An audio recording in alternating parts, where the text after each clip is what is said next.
In the Laboure family farm at Vain-les-Montiers, there was a great joy on that May 2nd, 1806. A little daughter has been born, and they will baptize her Catherine Zoe. She already has 7 brothers and sisters. Later, another daughter, Tonine, and a brother, Auguste, will be born. 10 children, that means a lot of work for the mother. But she will look after them well and teaches them to love Jesus. Alas, Auguste, the little brother, has a fall that leaves him disabled for life. His mother really worries about it. She finds it harder and harder to do her work around the farm. One day, she dies. Catherine is only 9 years old. In her grief, the little girl asks the Blessed Virgin to be her mother from now on.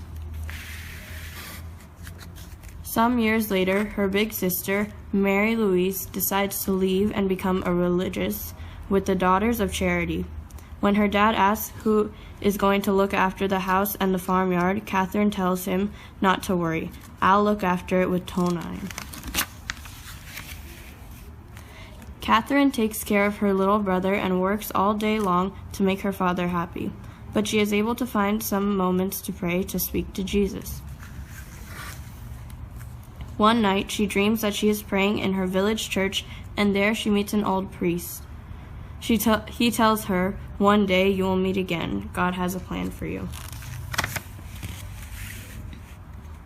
In her heart, she wants to become a daughter of charity like Marie Louise. But when she speaks to her dad about it, he absolutely refuses. He doesn't want to see another of his daughters going off to the convent, and he sends her to his brother Charles in Paris. But Charles and another of his brothers, Hubert, understand Catherine, and in order to help her, they send her to Châtillon-sur-Seine, to a boarding school where she learns to read and write, since she never had any time to do so before.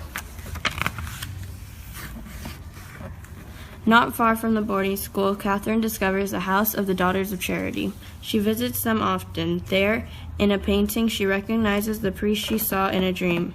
He was the founder of the Daughters of Charity, St. Vincent de Paul.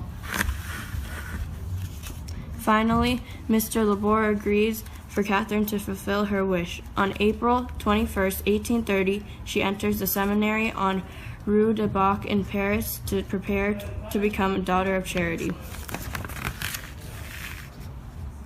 On July 18th, right in the middle of the night, she is awakened by a child, shining with light, who tells her, "My sister, come to the chapel. The Blessed Virgin is waiting for you." Catherine gets up and follows him to the chapel, which is all lit up. Suddenly, she hears what sounds to be the rustle of a silk robe. "Here is the Blessed Virgin," says the child. Catherine throws herself at the lady's feet and puts her hands on her knees. "The sweetest moment of my life took place there," she would say. The Virgin tells her God has a mission for her. That night, after going to bed again, Catherine can't get any sleep. On November 27th, the Blessed Virgin appears to Catherine during the evening prayer in the chapel. Catherine tells us, "I saw the Blessed Virgin standing up, offering God the globe of the world that she is holding in her hands, close to her heart. Rays of light came from her fingers, a symbol of graces given to those who ask for them."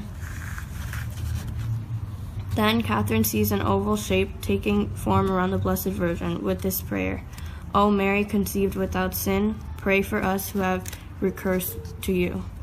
The oval shape returns, and up above she sees the cross that is on top of the initial M of Mary, and below are the hearts of Jesus and Mary. A voice says, "Have a medal made, modeled on this, and those who wear it trustfully will receive many graces." On February 5th, 1831, they send Catherine to the retreat house on Rue de Reuilly in Paris, where the Daughters of Charity take in poor elderly people. Just like before at her father's house, she looks after the farm and the farmyard while trying to prepare good things for the elderly people's meals. But she is always thinking about the Blessed Virgin and the medal. So far, she hasn't dared to speak about it with anyone. One day, Mary advises her to confide in Father Aladel. At first, the priest doubts her, but he ends up believing her. In 1832, the Archbishop of Paris authorizes the medal to be made. Each sister from the retreat house receives one of the hands of Father Aladel. Catherine hides her feelings. She doesn't want people to know that she is one who saw the Blessed Virgin. At this time, a terrible epidemic spreads through Paris. The Daughters of Charity give out medals and recommend a prayer. O Mary, conceived without sin, pray for us who have recourse to you. People who were thought to be lost get better, so this is why they call it the miraculous medal. But besides Father Aladel, no one knows who the sister is that Mary spoke to. Catherine continues to keep quiet about it in the retreat house to care with great devotion for the elderly men that she looks after. She spends her time with the elderly people without counting the costs, even when they are unpleasant. It is because despite everything, I see Jesus in them, she says. For them, she raises hens and rabbits and deals with cows and grows things in the garden.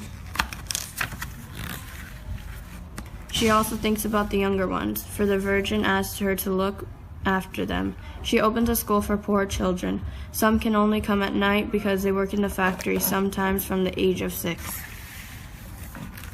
The Blessed Virgin had asked for a statue to be made that represented her holding the globe of the world in her hands. Now, Father Aladel, the only one that Catherine had spoken to about the apparition, has died. She is afraid that she too is going to die without fulfilling her promise to Our Lady. She confides in Sister Jean, her superior, who is very moved by it. But when the statue has been made, Catherine says that Mary was much more beautiful.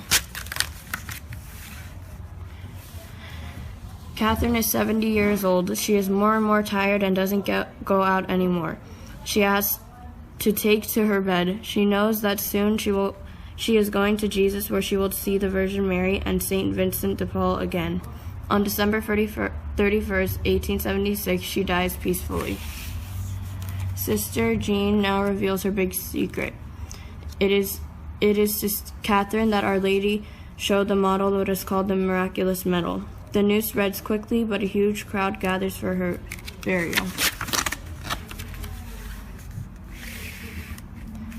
On July 21st, 1947, Pope Pius XII proclaims Catherine as a saint.